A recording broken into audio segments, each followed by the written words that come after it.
LMN TV நேயர்களுக்கு இயேசு கிறிஸ்துவின் இனிதான நாமத்தினாலே வாழ்த்துக்கள். இந்த காலாண்டு நம்ம குடும்ப பருவங்களை பற்றி படித்து வருகிறோம்.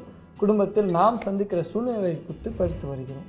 இதை பற்றி வேதாகமம் என்ன சொல்லுது அப்படின்னு நமக்கு சொல்லித்தர இருக்கிறார்கள் போதகர் கெனடி மற்றும் போதகர் சுரேஷ். இந்த வார பாடத்தின் தலைப்பு மாற்றத்துக்கு தயாராகுதல். அதோட மனப்பாட வசனம் என்ன பாஸ்டர்? சங்கீதம் 85:13 சொல்லப்பட்டிருக்கிறது, நீதி அவருக்கு முன்னாக சென்று அவருடைய அடிச்சுவடுகளின் வழியிலே நம்மை நிறுத்தும். ரொம்ப ஒரு வல்லமையான ஒரு வசனம் பாஸ்டர். இந்த பாடத்தின் முன்னுரை என்ன பாஸ்டர்? நம்முடைய வாழ்க்கையின் பருவத்தில் ஒவ்வொரு காலகட்டமாக கடந்து வர வேண்டிய சூழ்நிலை இருக்குது. ஒரு குழந்தை பருவம், திருமணமாகுதல், அதுக்கு பிற்பாடு அந்த திருமணம் முடிந்து அந்த தம்பதியருக்கு குழந்தை பெறுகிற ஒரு காலகட்டம், பிற்பாடு அந்த வயது வந்த ஒரு காலகட்டம், அதுக்கு பிற்பாடு மரணம். ஆகவே இப்படி ஒவ்வொரு காலகட்டங்களிலும் மாற்றங்களை நம்ம சந்திக்கிறோம். சில நேரங்களிலே நம்ம இந்த மாற்றங்கள் எதிர்பாராத விதத்தில் நம்மை அணுகுகிறது. எதிர்பாராத மாற்றங்கள், சில எதிர்பாராத மாற்றங்கள் நம்ம சந்திக்க வேண்டியிருக்கும். அது சில நேரத்தில் நமக்கு ஒரு பெரிய பாதிப்பை கூட உண்டாக்கலாம்.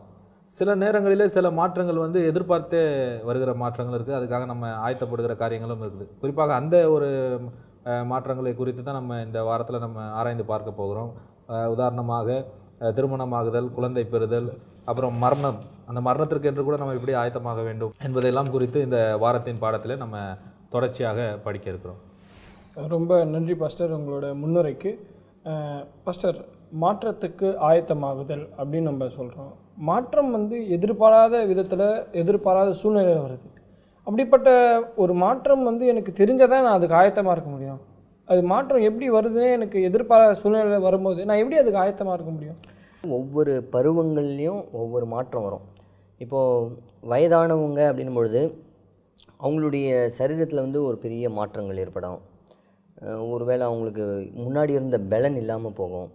இப்படிப்பட்ட சில பருவங்களில் மாற்றங்கள் ஏற்படும் பொழுது அது நம்ம ஏற்றுக்கொள்ளணும். சில பேர் என்ன நினைப்பாங்க அப்படின்னு பார்த்திங்கன்னா, எப்போவுமே இளமையாகவே இருக்கணும்னு நினைப்பாங்க. ஆனால் அவங்களுக்கு ஒரு முதுமைன்ற ஒரு அனுபவம் வரும்பொழுது அவங்களால சில நேரத்தில் ஏற்றுக்கொள்ள முடியாத ஒரு நிலை வரும். ஆனால் இதெல்லாம் நம்ம ஒரு இயற்கையான ஒரு நியதி அப்படின்றத நம்ம என்ன பண்ணணும், அக்செப்ட் பண்ணிக்கிறது ரொம்ப ரொம்ப நல்லது. நீங்கள் ரொம்ப நேர்த்தியாக சொன்னீங்க பாஸ்டர். எனக்கு ஒரு கேள்வி. இப்போ குடும்பத்தின் அடிப்படை அஸ்திவாரம் தந்தை, அம்மா. இப்போ திடீர்னு இவங்க யாராவது ஒருத்தர் நம்ம இழந்துட்டோம், அந்த குடும்பத்தையே அது பெரிய அளவில் பாதிக்குது. ஒரு பெரிய மாற்றத்தை அந்த குடும்பத்துக்கு கொண்டு வரும். இப்படிப்பட்ட எதிர்பாராத மாற்றத்தை நம்ம எப்படி பாஸ்டர் சமாளிக்கிறது? இது ஒரு உண்மையாகவே ஒரு ப்ராக்டிக்கலாக நம்ம பேசிடலாம். பட் ஆனால் அப்படிப்பட்ட பாதிக்கப்பட்டவங்க யாராவது அப்படி இருப்பாங்கன்னா அவங்களுடைய நிலையிலேருந்து போய் பார்க்கும்போது தான் எவ்வளோ பெரிய தாக்கத்தை அவர்களுடைய வாழ்க்கையிலும் அவங்க குடும்பத்துலேயும் ஏற்படுத்துது அப்படின்றத நம்ம உணர முடியும். ஆனால் இப்படிப்பட்ட ஒரு சூழ்நிலை வந்ததுன்னா மேபி உறவினர்கள் அவங்கள தாங்கலாம், சபை விசுவாசிகள் தாங்கலாம். அப்படி அவர்களுக்காக ஏறெடுக்கக்கூடிய ஜெபங்கள் நிச்சயமாக அவங்க மறுபடியும் திறம்பட எழுந்து வருவதற்கு அது ஏதுகரமாக அமையும். ஓகே பாஸ்டர், ரொம்ப நன்றி பாஸ்டர். அடுத்தபடியாக, மாற்றத்துக்கு எப்பொழுதும் ஆயத்தமாக இருக்கிறது சாத்தியம் இல்லையா பாஸ்டர்? அதாவது அந்த மாற்றங்களை பொறுத்து அது சில மாற்றங்கள். இப்போ நீங்கள் நம்ம கேட்டது போல் ஒரு விபத்தை பற்றி நீங்கள் கேட்டீங்க. அப்போ இந்த மாற்றத்துக்கு நம்ம ஆயத்தமாக இருக்க முடியாது. ஏன்னா அது விபத்து, அது எதிர்பாராத விதத்தில் வருகிறது. சில மாற்றங்கள் நம்ம ஆயத்தமாக கூடும். இப்போ ஒரு சிறுவன் இருக்கிறான், சிறுவன் படிக்கிறான், உயர்நிலை பள்ளிக்கு அவன் அடுத்த படிப்பின் அடுத்த கட்டத்துக்கு ஒரு மாற்றத்தை அவன் சந்திக்கிறான். அப்போ அவன் தெரியும், நம்ம இப்போ அடுத்த கட்டம் நம்முடைய படிப்பில் ஒரு மாற்றம் வருகிறது, அதற்கான எந்த வகுப்பை நான் தேர்ந்தெடுக்க வேண்டும் அப்படின்னு சொல்லி அவனுக்கு தெரியும். அதே போல் ஒரு வாலிபன் அல்லது ஒரு வாலிப சகோதரி திருமணத்திற்கு முன்பதாக அவர்களுக்கு தெரியும், திருமண காலகட்டம் வருகிற பொழுது நாம் திருமணம் செய்ய வேண்டும். அப்போ அது ஒரு மாற்றம் வரும். அந்த மாற்றத்துக்கு என்னை நான் எப்படி ஆயத்தம் செய்வது, இப்படி ஒவ்வொன்றாக இருக்கிறது. அதே போல் திருமணம் முடிந்தவர்கள் ஒரு குழந்தை பெற வேண்டும், அதற்கான ஒரு மாற்றம், அந்த குழந்தை பிறந்தால் என்ன செய்ய வேண்டும் என்று சொல்லி அதுக்கு பிற்பாடு முதிர் வயது உள்ள மக்கள் அவருடைய கடைசி காலகட்டத்தில் அவர்கள் வாழ்ந்து கொண்டிருக்கிற பொழுது எந்த நேரம் வேணாலும் மரணம் வரலாம். ஆகவே அதற்கு முன்பதாக அவர்கள் எப்படிப்பட்ட ஆயத்தங்களை செய்ய வேண்டும், ஆவிக்குரிய ரீதியாகவும் அவருடைய குடும்ப ரீதியாகவும் அவருடைய பிள்ளைகளுக்காகவும் ஆவிக்குரிய வாழ்க்கையிலும் அவர்கள் எப்படிப்பட்ட ஆயத்தங்களை செய்ய வேண்டும் அப்படின்னு சொல்லி இது எதிர்பார்க்கக்கூடிய சில மாற்றங்கள். அப்போ எதிர்பாராத மாற்றங்கள் வருகிற பொழுது நாம் தேவனுடைய உதவியை பலத்தை நாட வேண்டும். எதிர்பார்க்கின்ற மாற்றங்கள் வருகிற பொழுது அதற்கும் நாம் தேவனுடைய ஞானத்தை தேவனிடத்தில் கேட்டு பெற்றுக்கொள்ள வேண்டும். அப்படி தேவனோடு நாம் நெருங்கி ஜீவித்து ஆண்டவருடைய பலத்தால் தான் இந்த மாற்றங்களை நாம் சந்திக்க முடியும். ரொம்ப ஒரு அருமையாக சொன்னீங்க பாஸ்டர். தேவனுடைய பலன் தான் மாற்றத்துக்கு ஆயத்தப்படுதலுக்கு ஒரே வழி அப்படின்றத நான் புரிஞ்சுக்கொள்கிறேன். அடுத்தபடியாக பார்க்கும்போது திருமணத்துக்கு ஆயத்தப்படுதல் அப்படின்ற ஒரு தலைப்பு நமக்கு இருக்குது. திருமணம் என்பது ஒரு தனிநபரோட வாழ்க்கையில் வந்து ஒரு குடும்பத்தை கொண்டு வர்றது ஒரு பெரிய மாற்றம். அது அந்த மாற்றத்துக்கு எந்த விதத்தில் நான் ஆயத்தப்பட முடியும்? திருமணத்திற்கு அப்படின்னும் பொழுது முதல்ல வந்து திருமணம் அப்படின்னும் பொழுது ஃபர்ஸ்ட் ஆஃப் ஆல் நம்மளுடைய மனதளவில் வந்து நம்ம தயாராகணும் திருமணம் அப்படின்றதுக்கு. இரண்டாவது வந்து சரீரத்தின் பிரகாரமாகவும் தயாராகணும். இந்த 2 வித ஆயத்தங்களை வந்து ஒரு திருமணத்துக்கு முன்னாடி ஒரு ஒரு ஒரு வாலிபனோ அல்லது வாலிப ஸ்திரீயோ ஆயத்தம் செய்யும் பொழுது அவர்களுக்கு வந்து ஒரு நல்ல பலனை தரும். ஆனால் ஆயத்தம் இல்லாத நிலை அப்படின்னு நம்ம பார்க்கும்பொழுது, இதுக்கு முன்னாடி நீங்கள் கேட்டீங்க இந்த ஆயத்தம் இல்லாத நிலையை குறித்து. இப்போ வேதாகமத்தில் வந்து அதுக்கு ஒரு சான்று ஒன்று கொடுத்துருக்காங்க. சில நேரத்தில் மாற்றங்கள் வரும்பொழுது அந்த மாற்றங்களை ஏற்றுக்கொள்ள முடியாத ஒரு நிலையினால் சில தவறான ஒரு தேர்ந்தெடுத்துருவாங்க. இப்போ ஒரு உதாரணத்துக்கு வந்து ஆபிரகாம், சாராள் அவர்களுடைய வாழ்க்கை சரித்திரத்தை படிக்கிறோம். அவர்கள் வந்து நல்ல ஒரு அழகான ஒரு குடும்பம் தான். ஆனால் என்ன, அவங்களுக்கு வந்து பிள்ளை இல்லை. ஆனால் இந்த நேரத்தில் வந்து சாராளுக்கு என்ன தோணுது அப்படின்னா, நம்மளுடைய பேரை வந்து உருவாக்குவதற்கு, சந்ததியை உருவாக்குவதற்கு ஒரு குழந்தை இல்லையேன்னு சொல்லிட்டு அடிமை பெண்ணாகிய ஆகாரை என்ன பண்ணுறாங்கன்னா திருமணத்துக்கு அங்கே ஆபிரகாமுக்கு ஏற்பாடு பண்ணுறாங்க. இந்த மாற்றத்தை அவங்களால ஏற்றுக்கொள்ள முடியல. யார்? சாராளால். நம்மளுக்கு குழந்தை இல்லையே, எதிர்காலம் எப்படி ஆகுமே அப்படின்ற அந்த ஒரு மாற்றத்தை அவங்களால தாங்கிக் கொள்ள முடியல. அதனால தான் ஒரு தவறான ஒரு தேர்ந்தெடுத்தல் என்ன எடுத்துட்டாங்கன்னா, ஆகாரை வந்து தன்னுடைய கணவனுக்கு மனைவியாக அவங்க ஏற்படுத்துகிறாங்க. இதுதான் இந்த மாற்றத்தை வந்து சில நேரத்தில் நம்மளுடைய வாழ்க்கையில் அநேக மாற்றங்கள் வரும். அந்த மாற்றங்கள் வரும்போது அதை வந்து அக்செப்ட் பண்ணிக்கணும். இந்த மாற்றங்கள் எல்லாம் நம்மளுடைய வாழ்க்கையில் வந்து அனுமதிக்கப்படுகிறது அப்படின்றது மனதளவில் நம்ம ஏற்றுக்கொள்ளணும். இப்போ இந்த திருமணத்துக்கும் அதே மாதிரி தான். சரீர ரீதியாகவும் சரி, மன ரீதியாகவும் சரி, திருமணத்துக்கு முன்பதாக ஆயத்தம் செய்யும் பொழுது அந்த வாழ்க்கை வந்து ரொம்ப நல்ல ஆசீர்வாதமாக அமையும். திருமணமான தம்பதியர்களுக்கு நடுவில் அநேக நேரத்தில் ஒரு குழப்பம் வருது. எப்படின்னா, கல்யாணம் பண்ண புதுசில் நீ இப்படி இருந்த, இப்போ நீ இப்படி மாறிட்ட. கல்யாணம் பண்ண புதுசில் பாசமாக இருந்த, இப்போ நீ பாசமாக இல்லை. அப்படி ஒரு மாற்றங்கள்னால குழப்பங்கள் வருது. அப்படிப்பட்ட மாற்றத்துக்கு வந்து என்ன வேதாகம் பதில் சொல்லுது பாஸ்டர்? இல்லை, இப்போ நீங்கள் பார்க்கும்பொழுது பொதுவாக ஒரு மனிதனுக்கு கவலை வர்றதுக்கு காரணம் என்ன, அல்லது ஒரு மாற்றங்கள் ஏற்படுது, இப்படி ஏமாற்றங்கள் வருவதற்கு, இந்த மாற்றங்களில் ஏமாற்றங்கள் வருவதற்கு என்ன காரணம்னா எதிர்பார்ப்பு, அதிகமான எதிர்பார்ப்பு. கணவன் வந்து மனைவியை வந்து அதிகமாக எதிர்பார்க்கிறது, மனைவியும் அதே மாதிரி கணவன்கிட்ட அதிகமாக எதிர்பார்க்கிறது. இந்த எதிர்பார்ப்புகள் வந்து சரியான ஒரு நிலையில் வந்து அவங்களுக்கு கிடைக்காத பட்சத்தில் குடும்பத்தில் வந்து பெரிய ஒரு குழப்பம் வருது. பொதுவாகவே எந்த ஒரு எதிர்பார்ப்புமே சரி, இதெல்லாம் எனக்கு கிடச்சிடும், இதெல்லாம் கிடச்சிடும், அல்லது என்னுடைய கணவர் வந்து இப்படிலாம் குணாதிசயம் வைத்திருப்பார், இப்படிலாம் இருப்பார் அப்படின்னு மனக்கோட்டை கட்டுவது. இந்த மனக்கோட்டை கட்டும்பொழுது இப்படியே கட்டிக்கிட்டே வருவாங்க. ஆனால் இவங்க எது நினைக்கிறாங்களோ அது மாதிரி அவங்களுடைய கணவர் இல்லைன்னு உடனே கீழே அந்த கட்டின அந்த ஒரு கோட்டையை இடிந்து விழுகிறது போல். இதுக்கெல்லாம் காரணம் என்னென்னா எதிர்பார்ப்புகள் தான். இந்த எதிர்பார்ப்புகள் வந்து அதிகமாக எதிர்பார்ப்பது வந்து தவறு. வேதாகமம் வந்து அந்த மாதிரி எதிர்பார்ப்பதை பற்றி என்ன பசங்க சொல்லுது? இல்லை, இப்போ நீங்கள் பார்க்கும்பொழுது, இப்போ நான் ஆபிரகாம் சாராளை குறித்து நான் சொன்னேன். ஆபிரகாம் சாராளை குறித்து சொல்லும்போது கூட சாராள் வந்து அதிகமாக எதிர்பார்த்தா. என்ன எதிர்பார்த்தானா, இப்படி நான் ஆகார கல்யாணம் பண்ணி கொடுத்தேன்னா எனக்கு ஒரு சந்ததி வரும்னு ஒரு பெரிய கோட்டை கட்டினாங்க. ஆனால் நடந்தது என்ன, ஆகார் வந்து ஒரு குழந்தை பெற்றெடுத்தா, அவளுக்கு இஸ்மவேல் என்று பேர் சொல்லி அது வேறொரு சந்ததியாகவே வந்தது. இதை பார்க்கும்பொழுது சாராளால் ஜீரணிக்க முடியல. நான் வந்து எனக்கு சந்ததி வரும்னு சொல்லி நான் நினச்சேன், ஆனால் அது வந்து மிகப்பெரிய ஒரு தவறு, நான் எதிர்பார்த்த ஒரு பெரிய எதிர்பார்ப்பு தவறு அப்படின்றத அப்புறம் உணர ஆரம்பிக்கிறாங்க. இது ஒரு சிறிய உதாரணம் தான். இது மாதிரி அநேக ஒரு உதாரணங்களில் நம்ம வேதாமத்தில் பார்க்கலாம். ஆதாம் ஏவாளை கூட நீங்கள் எடுத்துக்கலாம். ஆதாம் ஏவாளை எடுத்து பார்க்கும்பொழுது ஏவாள் தவறு செய்துட்டா. தவறு செய்த பிற்பாடு ஆதாம் என்ன நினைக்கிறாருன்னா, என்னுடைய மனைவி வந்து தவறு பண்ணிட்டா, அந்த பழத்தை புசிச்சிட்டா, சரி ஆண்டவர் சொல்லியிருக்கிறார் இந்த பழத்தை நான் புசிக்கக்கூடாதுன்னு சொல்லிட்டு நான் புசிக்கக்கூடாது அப்படின்னு ஒரு தீர்மானத்தை எடுத்திருக்கலாம். ஆனால் அவர் அப்படி செய்யலை. மாறாக அவர் செய்தது என்ன அப்படின்னு பார்த்தீங்கன்னா, தன்னுடைய மனைவி மேலே அதிகமான ஒரு அன்பு வைத்ததுனால அவரும் என்ன பண்ணுறாருன்னா பாவத்துக்கு வந்து ஆளாகிறார். ஆனால் இவர் என்ன நினச்சிருக்கணும், இந்த ஏவாள் வந்து தவறு செய்திருந்தாலும் சரி, நான் சாப்பிடாமல் இருந்தேன்னா ஆண்டவர் வேறொரு ஏவாளை உருவாக்கவும் அவரால் முடியும், அல்லது காலங்களையும் இதையும் மாற்ற முடியும் அப்படின்ற ஒரு நினைப்பு ஆதாமுக்கு இருந்திருக்கணும். இது மாதிரி அநேக நேரத்தில் இப்படிப்பட்ட சில காரியங்கள் வர்றதுனால தான் பெரிய ஏமாற்றங்கள் வாழ்க்கையில் வருகிறது. ரொம்ப தெளிவான ஒரு அறிவுரை போன்ற இந்த ஒரு விளக்கத்தை கொடுத்தீங்க பாஸ்டர். ரொம்ப நன்றி பாஸ்டர். குழந்தைகள் கர்த்தரால் கொடுக்கப்படுகின்ற ஒரு சுதந்திரம் அப்படின்னு குழந்தை பெற்று எடுக்கிறது வந்து ஒரு பெரிய மாற்றம். ஒரு தகப்பனும் ஒரு தாய்க்கும் அந்த ஸ்தானத்தை கொடுப்பது ஒரு குழந்தை.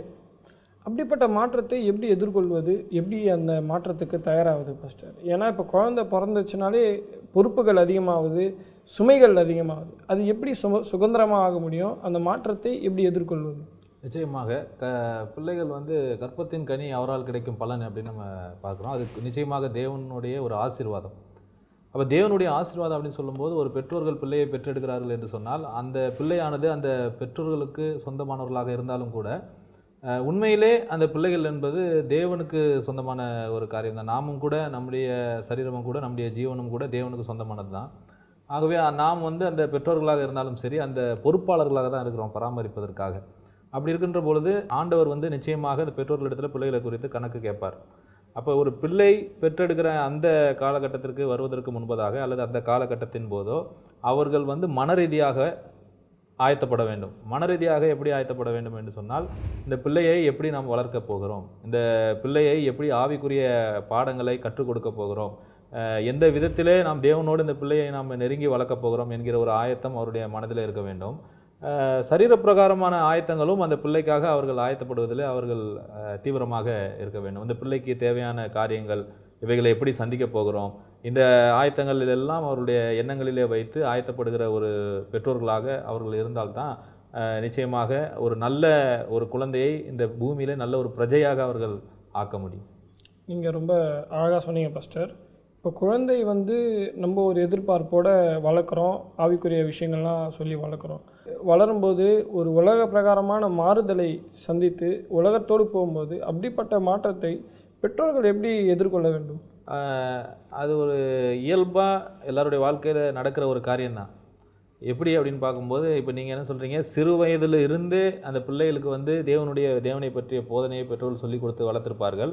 ஆனால் ஒரு காலகட்டம் வரும், அந்த பிள்ளைகளுடைய வாழ்க்கையில் வாலிப காலகட்டத்தில் அவர்களுடைய அந்த உலகத்தில் கிடைக்கின்ற நண்பர்களின் மூலமாக அவர்கள் எப்படி அவருடைய அந்த ஆவிக்குரிய வாழ்க்கையானது எப்படி ஒரு பெரிய ஒரு மாற்றத்தை சந்திக்கிறது, அந்த சூழ்நிலையில் எப்படி பெற்றோர்கள் அதை மேற்கொண்டு வரப்போகிறார்கள் என்று சொல்லியிருக்கிறீங்க. ஆனால் நம்ம வேதத்தில் பார்க்குற பொழுது எந்தெந்த பிள்ளைகளுக்கெல்லாம் தேவனை பற்றி அவர்கள் நன்றாக போதித்து நன்றாக வளர்த்தார்களோ அவர்கள் வாலிப வயதில் வந்தாலும் சரி அல்லது முதிர் வயதுக்கு வந்தாலும் சரி அவர்கள் தேவனுடைய போதனையிலே உறுதியாக இருப்பார்கள். வேத வசனம் சொல்லுது, பிள்ளையானவன் நடக்க வேண்டிய வழியிலே அவனை நடத்து அவன் முதிர் வயதிலும் அதை விடாதிருப்பான் என்று அந்த வேத வசனத்தில் நம்ம வாசிக்கிறோம். அப்போ அது தெளிவாக நமக்கு வசனம் சொல்லப்பட்டிருக்கிறது.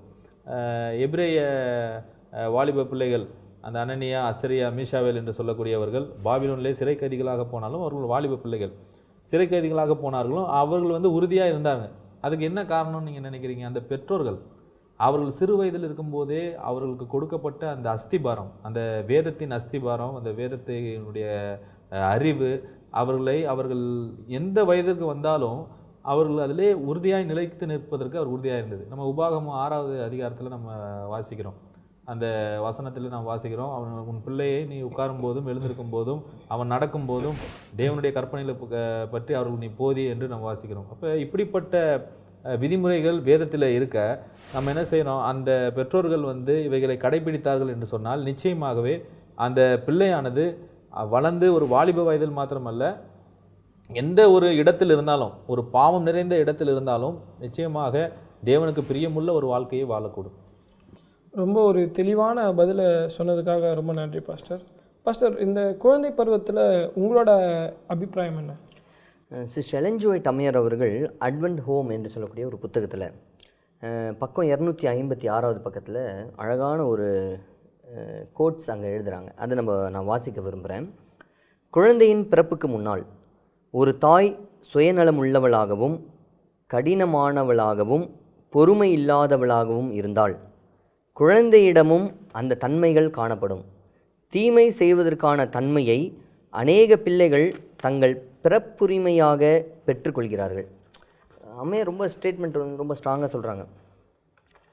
ஒரு தாய் கர்ப்பமாக இருக்கும் பொழுதே அந்த குழந்தைங்களுக்கு வயிற்றில் இருக்கக்கூடிய குழந்தைக்கு ஆண்டவருடைய வேத வசனத்தை நல்லா புகுட்டி அந்த குழந்தைய வளர்க்கணும். ஒருவேளை தாய் பதறுகிறவளாக, இப்போ வாசிக்கிறது போல் சுயநலமுள்ளவளாக, ஒரு கர்வம் நிறைந்தவளாக இருந்தாங்கன்னா அது குழந்தையை போய் பாதிக்கும். அந்த குழந்தையும் அதே ஒரு குணாதிசயத்தோடு வர வாய்ப்பு இருக்கிறது அப்படின்றது போல் இங்கே எழுதுகிறாங்க. சயின்டிஃபிக்காக இன்றைக்கி நம்ம அதுதான் அறிவியலும் நம்மளுக்கு புகுத்துறது. அதனால் குழந்தைய நம்ம வளர்க்கும் பொழுது கர்ப்பமாக இருக்க அந்த சமயத்திலே முடிந்த அளவுக்கு எவ்வளவு வசனத்தை நம்மளால் அந்த குழந்தைக்கு சொல்லித்தர முடியுமோ, தாய்மார்கள் விசேஷமாக அந்த குழந்தைக்கு அவங்க சொல்லிக் கொடுக்கும் பொழுது குழந்தை பிறந்து வளரும் பொழுது அது வேத அறிவினால் அந்த குழந்தை வளரும். நல்ல குணாதிசயமும் அது கிடைக்கும் அந்த குழந்தைக்கு. ரொம்ப சந்தோஷம் பாஸ்டர் உங்களோட அபிப்பிராயத்தை நீங்கள் சொன்னதுக்கு. அடுத்தபடியாக முதிர் வயது பருவம். அந்த பருவத்தில் மாற்றங்கள் பெருசாக இருக்காது. நம்ம ஓய்வு எடுக்க போகிறோம், நமக்கு தேவையானது நம்ம பார்க்க போகிறோம், செய்ய போகிறோம். நமக்கு அநேக நேரம் ஃப்ரீ டைம் மாதிரி தான் இருக்கும். அப்படிப்பட்ட மாற்றம் எந்த அளவுக்கு பாதிக்கப்பட முடியும், இல்லை அப்படிப்பட்ட மாற்றங்களுக்கு நான் எப்படி தயாராகுது? சரி, கவிஞர்கள்லாம் பெண்களை பொதுவாக எப்படி எழுதியிருக்காங்க அப்படின்னு பார்க்கும்பொழுது பெண்களை பல பிரிவுகளில் பிரிச்சிருக்காங்க. ஒவ்வொரு பருவத்துக்கும் ஒவ்வொரு பேர். பேதை பெதும்பை, மங்கை மடந்தை, அறிவை தெரிவை, பேரிளம் பெண் அப்படின்னு 7 விதமாக பெண்களை பிரிச்சிருக்கிறாங்க. எல்லாருக்குமே அப்படி ஒரு பிரிவு பருவங்களில் பிரித்து வச்சுருக்காங்க. இந்த பேரிளம் பெண் அப்படின்னு சொல்கிற பாருங்க, அதாவது முதுமை அடைந்த ஒரு ஸ்தானம். இதை தான் எல்லாரும் ஏற்றுக்கொள்வதற்கு தயங்குறாங்க. யாருமே நான் முதுமையாக அடையணும் அப்படின்றத விரும்ப மாட்டுறாங்க. இப்போ நீங்கள் ப்ராக்டிக்கலாக ஒருத்தரை பார்த்துட்டு என்ன உங்களுக்கு வயசு கூட இருக்கிறது போல் இருக்கே அப்படின்னு கேட்டிங்கனாவே அவங்களுக்கு ரொம்ப சோர்வாயிடும். அது அப்போ யாருமே முதுமையை விரும்புறது கிடையாது. இப்போ முதுமை அப்படின்னு பார்க்கும்பொழுது என்ன ஆகுனா, நரைச்ச முடிகள் வந்துடும், நம்மளுடைய வலிமைகள் எல்லாம் இழந்து போகக்கூடிய ஒரு சூழ்நிலை, தள்ளாடக்கூடிய ஒரு சூழ்நிலை, நம்ம சரீரத்தில் ஒரு பெரிய மாற்றங்கள் ஏற்படும். இதெல்லாம் பார்க்கும்பொழுது ஒரு பெரிய நம்மளுடைய சரீரத்தில் ஏதோ ஒரு மாற்றம் ஏற்படுதே அப்படின்றது போல் ஒரு உணர்வுகள் இருக்கும். வேத வாக்கியம் இதை குறித்து சொல்லும் பொழுது சங்கீதத்தில் ஒரு அழகான ஒரு வசனம் இருக்குது. இது மோசே எழுதக்கூடிய ஒரு சங்கீதம், மோசேயினுடைய ஒரு பாடல். சங்கீதம் 90வது சங்கீதத்தில் நம்ம பார்க்கும்பொழுது தேவனுடைய மனிதனாகிய மோசேயின் ஜெபம் என்று நம்ம பார்க்குறோம். அதில் வசனம் 9, 10 நான் வாசிக்கிறேன். எங்கள் நாட்கள் எல்லாம் உமது கோபத்தால் போய்விட்டது, ஒரு கதையைப் போல் எங்கள் வருஷங்களை கழித்து போட்டோம். 10வது வாக்கியம், எங்கள் ஆயுசு நாட்கள் 70 வருஷம், பெலத்தின் மிகுதியால் 80 வருஷமாயிருந்தாலும் அதன் மேன்மையானது வருத்தமும் சஞ்சலமுமே. அது சீக்கிரமாய் கடந்து போகிறது, நாங்களும் பறந்து போகிறோம். இதுதான் வேதாகமம் சொல்லக்கூடிய ஒரு உண்மை. வயதானவர்கள் வயது முதிரக்கூடிய அந்த ஒரு சூழ்நிலையில் இந்த வாக்கு தத்தங்கள் எல்லாம் நம்மளுக்கு ஒரு ஆறுதலை தரக்கூடியது. அதனால் முதுமையை நம்ம ஏற்றுக்கொள்ள ஒரு மனதை நம்ம ப்ரிப்பேர் பண்ணிக்கிறது ரொம்ப நல்லது. ரொம்ப ஒரு நல்ல பதிலை சொன்னீங்க பாஸ்டர், ரொம்ப நன்றி. அடுத்தபடியாக நம்மளோட சாவை நம்ம எதிர்பார்க்க போகிறதில்ல, நம்ம சாவை விரும்ப போகிறதும் கிடையாது. அப்படிப்பட்ட சாவுக்கு நான் எப்படி ஆயத்தமாகிறது பாஸ்டர்? மரணம் என்று சொல்லும்போது வேதத்தில் நம்ம வாசிக்கிறோம், ஆண்டவராகிய இயேசு கிறிஸ்து 2ஆம் வருகை வருகிற பொழுது சில பேர் மரணத்தை காணாமல் உயிரோடும் இருப்பார்கள்.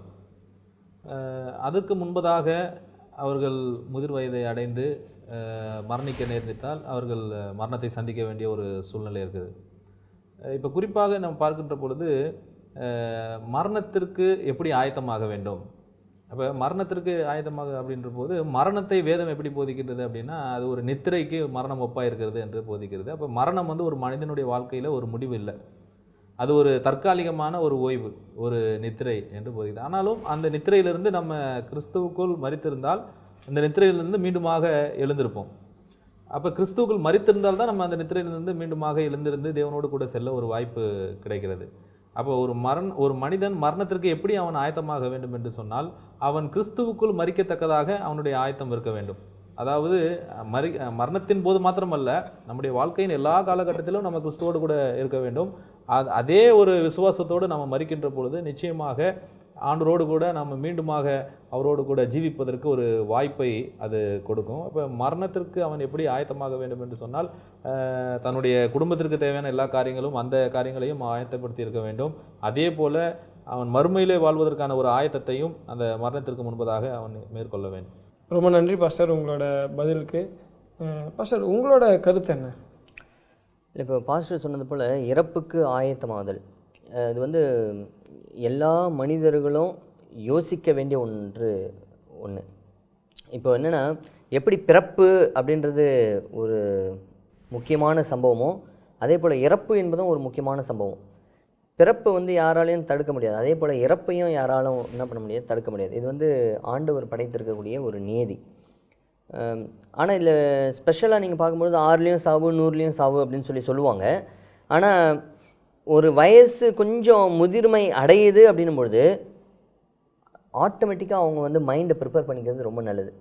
ஏன்னா ஒரு முதிர்ந்த தன்மைக்கு பிற்பாடு அவங்களுக்கு மரணம் தான் அப்படின்றது அவங்க மனதளவில் அவங்க ப்ரிப்பேர் பண்ணிக்கிட்டாங்கன்னா நல்லது. எனக்கு தெரிஞ்ச சில பேர்லாம் இருக்காங்க, அந்த ஒரு குறிப்பிட்ட வயசு வந்த உடனே பணத்தை ஒரு டெபாசிட் பண்ணி வைப்பாங்க. நான் நினைப்பேன், சரி இவங்க ஒருவேளை அவங்களுடைய பிள்ளைங்களுக்கு இல்லை பேர பிள்ளைங்களுக்கு ப்ரிப்பேர் பண்ணி வைக்கிறாங்களா அப்படின்ட்டு விசாரித்து பார்க்கும்பொழுது அவங்க சொல்லுவாங்க, இல்லை பாஸ்டர், நான் ஒரு குறிப்பிட்ட கட்டம் வந்துட்டேன், மேபி நான் வாழ போகிறது இன்னும் எத்தனை வருஷம் எனக்கு தெரியாது, அதனால் நான் இறந்த பிற்பாடு என்னுடைய அடக்கத்திற்கு வேண்டிய எல்லா தொகையும் நான் இப்பொழுதே நான் சேவ் பண்ணி வச்சுக்கிறேன்ட்டு. ஸோ மைண்டை ப்ரிப்பேர் பண்ணி வச்சுருக்கிறாங்க பாருங்கள். நான் எல்லாரையும் இறக்கணும் அப்படின்ற ஒரு மென்ஷனில் நான் சொல்லலை. இந்த பாடத்தில் நம்மளுக்கு ஒரு நல்ல ஒரு பண்பை கொடுத்துருக்குறாங்க. என்ன பண்புனா, அது மைண்ட் அளவில் நம்ம ப்ரிப்பேர் பண்ணிக்கிட்டோன்னா அது ரொம்ப ஒரு வெல்த்தி. இப்போ நீங்கள் பார்த்தீங்கன்னா, தாவீது தான் மரிக்க போகிறார் அப்படின்ற ஒரு உணர்வு வந்த உடனே தன்னுடைய மகன் சாலமோனை கூப்பிட்டு சில அறிவுரைகள் எல்லாம் கொடுக்குறாரு, நெறிமுறைகள் எல்லாம் கொடுத்து, இப்படி தான் வாழணும், இப்படி தான் செய்யணும், ஆண்டவருடைய பிரமாணத்தை விட்டு விலகக்கூடாது, ஆண்டவருடைய பிரமாணத்தை செஞ்சு நீ இப்படி தான் கீப் பண்ணணும். ஸோ இப்படி ஒரு நல்ல பண்புகளை அவர் கொடுக்குறாரு. அதே சமயத்தில் தான் மரிக்க போகிறன்றதை அவர் உணர்றாரு. ஸோ கிறிஸ்தவ பிள்ளைகள் இப்படிப்பட்ட ஒரு மனநிலைக்கு கொண்டு வருவது ரொம்ப அவசியம். அதே சமயத்தில் நாம் மரித்தாலும் பிழைப்போம் என்கிற ஒரு விசுவாசத்தோடு நம்ம மரிக்க நம்மளை என்ன பண்ணணும், ஆயத்தமாகணும். நம்ம மரிச்சிட்டா ஆண்டவர் 2ஆம் முறை வருவார், நம்மளை கூட்டிகிட்டு போவார் என்ற ஒரு நம்பிக்கையோடு மரிப்பது மிக மிக முக்கியம். ரொம்ப அழகாக, நேர்த்தியாக, பொறுமையாக கேட்ட கேள்வி எல்லாத்துக்கும் பதில் சொன்னீங்க பாஸ்டர், ரொம்ப நன்றி. நேர்களே, இந்த பாடம் உங்களுக்கு ரொம்ப பிரயோஜனமாக இருந்திருக்கும், ஆசீர்வாதமாக இருந்திருக்கும்ன்றதை நான் விசுவாசிக்கிறேன். தொடர்ந்து இந்த நிகழ்ச்சியை பாருங்கள், இன்னும் அநேக காரியங்கள் கற்றுக்க வேண்டியது இருக்குது. கர்த்தர் தாமே உங்களை ஆசீர்வதிப்பாராக. மீண்டும் சந்திப்போம்.